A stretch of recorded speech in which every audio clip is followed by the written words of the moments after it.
আসসালামু আলাইকুম প্রিয় দর্শক, আপনারা সবাই কেমন আছেন? আশা করি সবাই ভালো আছেন। তো আমাদের ঘুরি ফিরি 27 চ্যানেল থেকে আপনাদেরকে জানাই সাদর সম্ভাষণ, শুভেচ্ছা, ভালোবাসা। তো আসলে আমি অনেক সময় অনেকগুলা সামাজিক বিষয় কথা বলি। সামাজিক বিষয়গুলো হচ্ছে, যেমন ধরেন আমি সামাজিক বিষয়ে কথা বলতে যে সেদিন একটা কথা বলছিল আপনাদের ফ্যামিলিতে অনেকেই আপনাদের ছেলে সন্তান অ্যাডিক্টেড হয়ে যেতেছে এইগুলোর ব্যাপারে, বহু বিবাহর ব্যাপারে, তারপরে আহ, আপনার বাজার নিয়ন্ত্রণের ব্যাপারে। তো এখন যে বর্তমান পরিস্থিতি চলতেছে, দেশের অবস্থা ভালো না। তো এটা আসলে কিভাবে কি করা যায়, সমাধান করা যায়, আমাদের সম্মিলিত প্রচেষ্টায় চিন্তা ভাবনা করতে হবে। হয়ে গেল এক। আর দুই হইল, আপনি যদি মন থেকে কাউকে ভালোবাসেন, এটা রিয়েলি মন থেকে ভালোবাসতে হবে। যে মন থেকে ভালোবাসার নামে অভিনয় করা যাবে না। যেমন ধরেন, এক মাওলানা আলেম সাহেব বলছিল যে মুনাফেক কোথায় পাওয়া যায় বেশি। তো মুনাফেক আহ, সবাই চিন্তায় পড়ে গেছে কোথায় পাওয়া যায়। তো এরপরে বললো যে হুজুর বলতেছে যে আপনারা বলতে পারলেন না তো, যে মুনাফেক যদি আপনি হিসাব করেন, গড় হিসাব করেন, তো বাংলাদেশি বেশি পাবেন। তো বাংলাদেশি পাবেন এমন না যে বাংলাদেশি বেশি পাবেন। কেমন? যে অনেকেই আপনার কথা দিয়ে, কথার যে না রাখে তাকে তো মুনাফিক বলে, যে ওয়াদা বরখলাপ। তো ওয়াদা দিয়ে মনে করেন যে আমাদের বাংলাদেশের মানুষ, কতজন মানুষ তার ওয়াদা ঠিক রাখে, কতজন মানুষ তার ওয়াদা অনুযায়ী কাজ করে।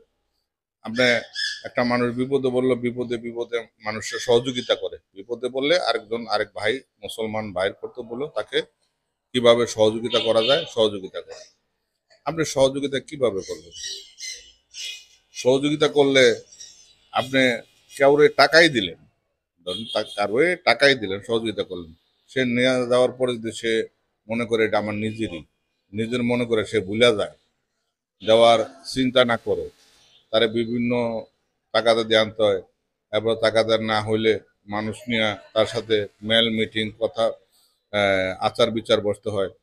তো এইরকম যদি হয় আপনার একজনরে একজনের সহযোগিতা করার পরিণতি, তাহলে কেউ কি কারোর সহযোগিতা করবে আদৌ? কেউ সহযোগিতা করবে। তবে এরকম চিন্তা থাকতে হবে যে আমি আমার বাইরে কথা দিয়ে আনছি, ভাই 15 দিনের জন্য আমার একটু সমস্যা, আমি 15 দিন আগে দিয়ে দিতে পারি সবচেয়ে ভালো। আর নাইলে আমি যে 15 দিন বলছি ওই ডেট মতো দিয়ে, তাও সে খুশি, তাকে নিয়ে দিয়ে আসি। তারে বলি যে ভাই আপনার এই টাকাটায় আমার বিরাট উপকার হয়েছে, ভাই আল্লাহ আপনার ভালো করুক, তার জন্য দোয়া করে আসেন। আর যদি বলেন নেন মিয়া টাকার জন্য পাগল হয়ে গেছেন, তো যেই ব্যক্তি দিল সে কি তার মনে কষ্ট পাবে না আনন্দ পাবে বলুন? এরকম করা যাবে না। আপনি যার থেকেই আনেন, যাকেই ফেরত দিবেন, তাকে একটু আন্তরিকতার সহ, আন্তরিকতার সহিত দিবেন।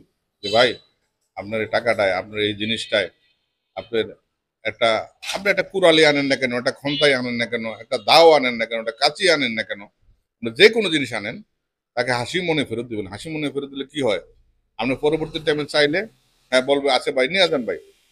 আবার দেখা যায় যে টাকাটাই ফেরত দিলেন, যে ভাই আপনার টাকাটা আমি উপকার হইতো, তোমার টাকাটা না হলে আমার সমস্যা হইতো। হ্যাঁ, আল্লাহ আপনার ভালো করুক, তার জন্য দোয়া করে আসবেন। হ্যাঁ, সে দেখবেন আপনি আবার বিপদে বললে, হ্যাঁ, আপনার মন খারাপ থাকলে সেই বলবে ভাই কি হয়েছে, ভাই সমস্যা কি, ভাই এই সমস্যা শোনেন। কারণ সে ইচ্ছা করে, ইচ্ছা করে আপনাকে সে সহযোগিতা করবে। আর যদি ওই ব্যবহারটা ওইরকম করেন, টাকা দিতে দিতে টাকা দেন না, মেল মিটিং করে বিচার করে টাকা পয়সা আপনার থেকে নেওয়া লাগে, সে তো আপনাকে কোনো দিন সহযোগিতা করবেই না। তো প্লাস আপনাকে দেখলে আমরা চান কেন আমরা থেকে দূরে দূরে থাকবো। এই বলে শেষ করলাম। তো ভালো থাকেন। আমাদের চ্যানেলে নতুন নতুন ভিডিও আসবে। আর আসলে আপনারা কি ধরনের ভিডিও চান এগুলো আমাদেরকে জানাবেন। লাইক কমেন্ট শেয়ার করবেন, সাবস্ক্রাইব করবেন। ভালো থাকবেন। আসসালামু আলাইকুম ওয়া রাহমাতুল্লাহ।